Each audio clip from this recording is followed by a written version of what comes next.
Hi, so in this video I will explain why I don't recommend eating nuts if you have digestive issues, and I don't recommend eating nuts regularly even if you don't have digestive issues. So here are some of my sources, some articles and studies that I used to make this video. I will put the links also in the description box under this video. So there are 3 reasons why I don't recommend eating nuts. First reason, nuts are rich in anti-nutrients, especially in phytic acids and lectins. Second reason, they are rich in polyunsaturated fats, especially omega-6 fats that are pro-inflammatory. And third reason, they are rich in fiber. Okay, so we are not made to to eat lots of fiber, and that's why I have put these drawings here on the left to show you the digestive system of different animals. Here you have the digestive system of the cow, here humans, here rabbits, here chicken, and here rhinoceros, lion, and human again. So what I wanted to emphasize in this picture is the cecum of these different animals here. You can see here, so the cow is a herbivore animal. It has 4 stomachs and it has a large cecum. Here the rabbit also have a very large cecum. The chicken also has a very large cecum. And here the rhinoceros also has a very large cecum. So the cecum is this type of pouch between the small intestine and the colon, and it is full of bacteria. So the main role of the cecum is to digest fiber through the bacteria. So that's why herbivores always have large cecums. And on the other side, the carnivores have no cecum or very, very small ones. And the human has just a very tiny cecum. That's here, that's the part again between the small intestine and the colon. So we have almost no cecum like the carnivore animals. But as you can see, we have a larger colon than the carnivore animals like the lion or the dogs. What does it mean? It means that we are not carnivores, we are not herbivores, we are omnivores. So we are made to eat animal foods. We are also made to eat plant foods, but the plant foods we are made to eat are fruits, vegetables, and limited quantities of leaves, and we are not made to eat seeds. Here you can see the chicken, for example. The chicken is made to eat seeds. It has a crop that you see here, that is a pouch full of bacteria, where the grains will stay for a while and they will get digested partly by the bacteria. Here the seeds will start to sprout and to ferment, and the bacteria in there will start to deactivate the anti-nutrients, and it will be deactivated even more later in the cecum by the other bacteria in the cecum. So we have no crop and we have no large cecum, so we are not made to eat tons of fiber, and we are not made to eat seeds. So yes, we can eat seeds, but we have to copy the digestive system of the herbivores and of the chicken outside of our body so that we can digest these foods. And that's why we need to, we will talk about it at the end of this video, but we need to soak the seeds before eating them. We need to at least soak them, but usually what we should do, we need to soak them, to ferment them, and to cook them, but we will talk about it at the end of this video. So regarding the anti-nutrients, as I was saying, nuts are rich in phytic acids, and the main problem of phytic acids is that it blocks the absorption of minerals like iron, calcium, magnesium, zinc, and potassium. It also reduces digestibility of proteins, lipids, and carbohydrates by blocking enzymes like pepsin, trypsin, or amylase. So it leads to malnutrition and diseases like rickets that you can see here. That's the picture that I have put on the right side. And phytic acid is especially bad for you if you have a poor gut microbiome, because one of the roles of the microbiome, of the bacteria in your gut,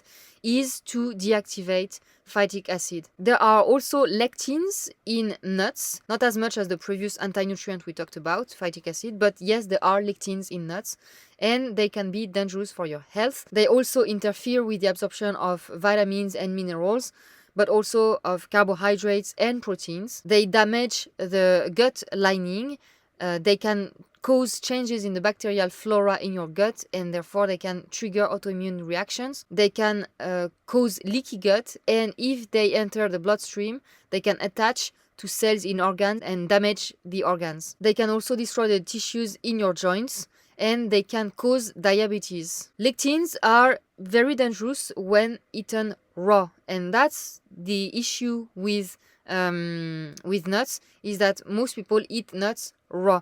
So for lectins, soaking and fermenting is not enough. You also need to cook. And lectins are bad, are even worse if you have a bad gut flora, because same as for phytic acid, your bacteria in your gut can deactivate some of the lectins that you ingest. So if you want more details about anti-nutrients, I have very complete videos, detailed videos about lectins, about phytic acid, about oxalates, about saponins.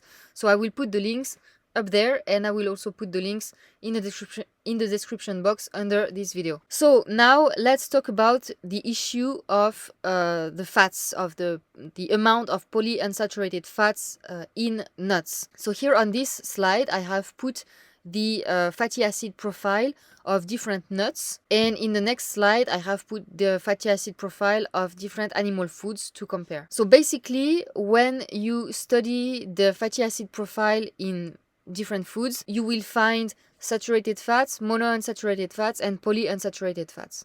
That's how fats are made. They are made of these different types of fatty acids. Omega-3 and omega-6 fatty acids are part of the polyunsaturated fats, and omega-9 are part of the monounsaturated fats. So basically, the more saturated fats the food has, the more stable it is, the less sensitive to oxidation it is. On the contrary, the more polyunsaturated fats in the food, the more sensitive to oxidation it is. And the monounsaturated fats are in between. They are not as stable as the saturated fats, but they are not as unstable as the polyunsaturated fats. For example, the main fatty acid in olive oil is monounsaturated fats, and the main fatty acids in coconut oil are saturated fats. And the main fatty acids in canola oil, sunflower oil, corn oil is polyunsaturated fats. So as I just said, we want to avoid foods that are very rich in polyunsaturated fats because they are very sensitive to oxidation.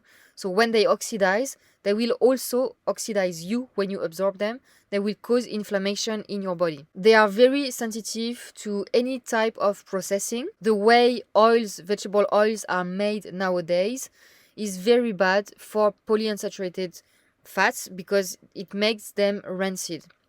For more details, I have a whole detailed article on my blog about the different types of fats and about the dangers of polyunsaturated fats. So I won't detail this point too much in this video. So one problem is that polyunsaturated fats are very sensitive to oxidation, and they therefore can cause oxidation very easily in your body.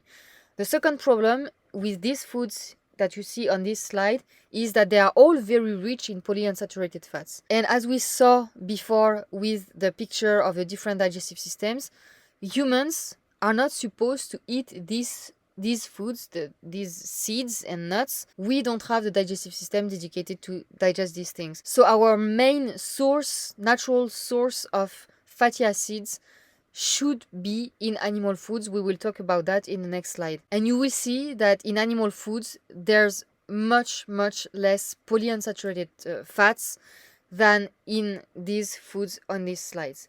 Anyway, we will get back to that. So here, let's see the almonds. So here it's all the fatty acids are in grams for 100 grams of each food. So the main fatty acids in almonds are monounsaturated fats, 70%.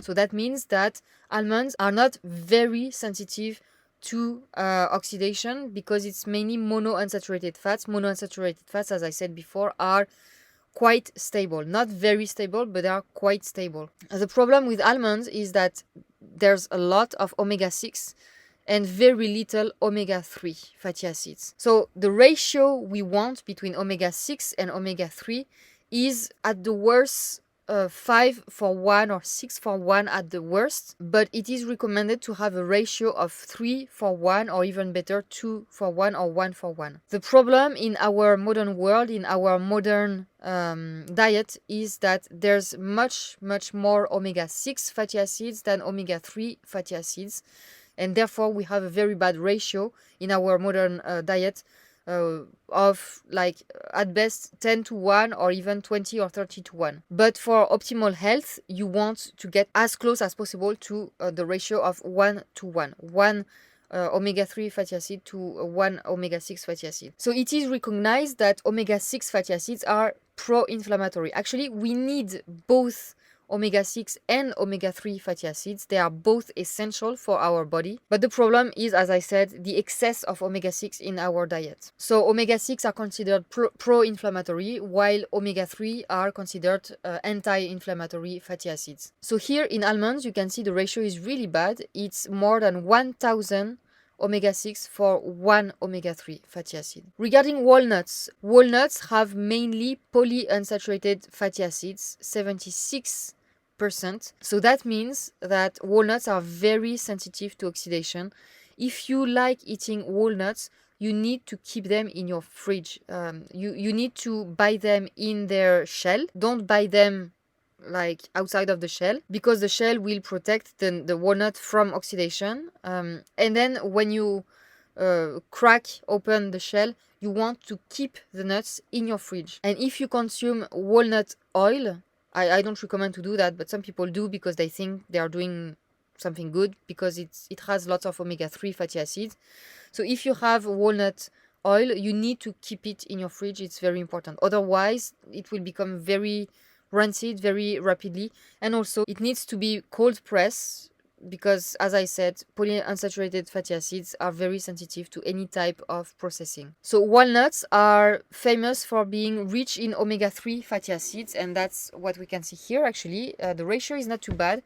It's 5 omega-6 fatty acids to 1 omega-3 fatty acid. So it's not too bad, but we will talk about that later. We will talk about what type of omega-3 you can find in plant foods.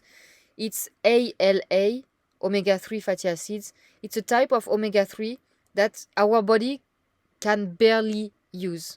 So if you want a good source of omega-3 fatty acids, no, walnuts are not a good source. But we will get back to that in a minute. Hazelnuts, the main fatty acids are monounsaturated fatty acids. So that's good because it means it's not sensitive to oxidation. But here again, the ratio is not good. 107 for 1. Okay, 107 omega-6 for 1 omega-3. Cashew is also mainly monounsaturated fats, and the ratio here is not good either. 121 omega-6 for 1 omega-3. Sesame seeds, it's mostly polyunsaturated fatty acids. That means it's sensitive to oxidation. And the ratio is not good here either. 81 omega-6 for 1 omega-3. Macadamia nuts, that's one of the best nuts that you can eat. It has very little amount of polyunsaturated fatty acids, meaning that it's more stable and less prone to oxidation compared to the other nuts we saw before. And the ratio omega-3, omega-6 is not too bad. It's 6 omega-6 for 1 omega-3. And here olives, so yes, olives are not nuts or seeds. I just wanted to compare this fruit to the nuts we saw before to show you what we are supposed to eat. So it's more natural for humans to eat fruits than nuts. Okay, here in olives, the main fatty acids are monounsaturated fatty acids. And it has very little polyunsaturated fatty acids, 1.63, when the nuts we saw before, they had like at best 8.65 grams, here 10 grams, here 23 grams. So here not much polyunsaturated fatty acids, and the ratio of omega-3 to omega-6 is not too bad. 8.4 omega-6 for 1 omega-3. Now, let's compare with animal foods. So here in grass-fed beef, it is important to note that it is grass-fed because the quality of fatty acids in meat will depend on the diet of the animal. When the diet is mainly grass-fed, the natural diet, it won't be too rich in polyunsaturated fatty acids, and it won't be too rich in omega-6 fatty acids. Whereas when it's conventional meat, there will be much more polyunsaturated fatty acids and especially much more omega-6 fatty acids. So here for grass-fed beef, you can see that the main fatty acids are saturated fatty acids and then monounsaturated fatty acids. So as I said earlier, the more saturated fatty acids, the more stable the fat is, the less prone to oxidation it is. And here the ratio omega-6 to omega-3 is very good. The ratio is 2.36. Now chicken has mainly monounsaturated fatty acids and then polyunsaturated fatty acids, but here it's conventional chicken. It's not pasture-raised chickens. Same for the pork here, it's not pasture-raised pork. That means that the meat in the chicken and in the pork here will have more polyunsaturated fatty acids and more omega-6 fatty acids than if it was pasture-raised. So anyway, even if it has lots of polyunsaturated fatty acids in percentage, 33%, it's still very little polyunsaturated fatty acids in grams here. It's a little more than 1 gram, whereas as we saw before in the different nuts, you see it was 8 grams for 100 grams, 23 grams, 5 grams for one of the best. The characteristic of animal foods is that they have very little amount of polyunsaturated fatty acids. And regarding the ratio omega-6, omega-3, so here the ratio is 6.2. It's not great, but it's not bad. But again here, remember, there's very little polyunsaturated fatty acids, only 1 gram. It's kind of the same for pork, except pork is mainly monounsaturated and saturated fatty acids, so more stable when you cook. And the ratio is kind of similar to the one of the chicken, 6.8 for 1. Now regarding pork brain, so I have put pork brain here because the brain is the richest organ, the richest part of the body in omega-3 fatty acids. So here you can see that it has mainly saturated and monounsaturated fatty acids and a little bit of polyunsaturated fatty acids. It has some omega-6, but very little. And the most important is that it has the bioavailable form of omega-3 fatty acids, that is DHA, in a very good quantity here. So the ratio omega-3 to omega-6 is 1.52 for 1. That's a very good ratio. And now, of course, the best ratio is for fish, fatty fish like salmon and sardines, as you can see here. So they have quite a bit of polyunsaturated fatty acids, but still less compared to the nuts we saw before. But the most interesting here is that same as for brain, it has EPA and DHA that are the most bioavailable forms of omega-3 for our body. And the ratio omega-6, omega-3 is really, really good. It has more omega-3 than omega-6 in salmon and in sardines also. So here in this slide, you can see how it works. So as I said before, in plant foods, the only type of omega-3 you will find are ALA omega-3 fatty acids. ALA omega-3 fatty acids are not directly bioavailable by our body.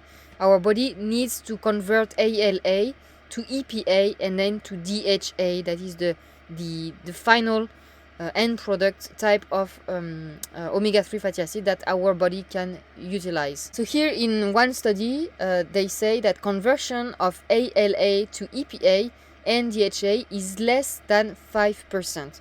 And also this conversion is less efficient in men than in women. So let's go back to this slide here. The amount of omega-6 you can find in nuts, like the richest here, the richest nut in omega-3 fatty acids are walnuts, 3 grams, but less than 5% of this number is actually converted in our body into DHA. So that's nothing. So that's one point that is very important that I want to emphasize in this video.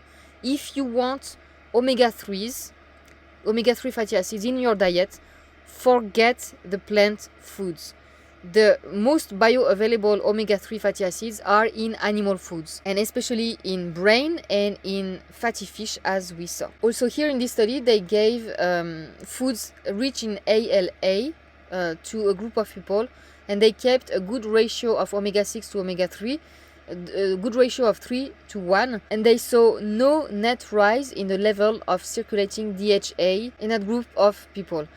Also, so they gave flaxseed oil to a group of pregnant women, very rich in ALA, omega-3 fatty acids, and they found that there was no increase of DHA in their milk after 4 weeks of supplementation. So yeah, omega-3 fatty acids in plant foods are almost no bioavailable. You can forget that. Here is a chart that I found on Wikipedia, where you can see different foods, different fats, actually, animal fats and vegetable fats, and their amount of saturated, monounsaturated and polyunsaturated fats. And as we said before, you want to eat mainly saturated fats and the least amount possible of polyunsaturated fats.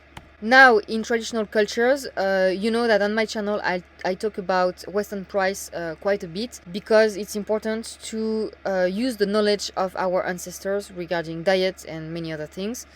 But when we look at the wisdom of our ancestors, they never ate their seeds and nuts raw without any preparation.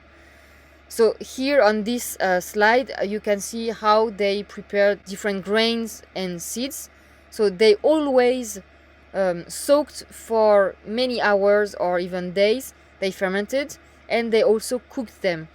And here regarding nuts, in Central America, they prepared nuts and seeds by soaking them in water, dehydrating them in the sun, and then they also cooked them. So most people think that nuts and seeds should be eaten raw, but it's really not what I recommend, because as I said before, we don't have a crop like the chicken.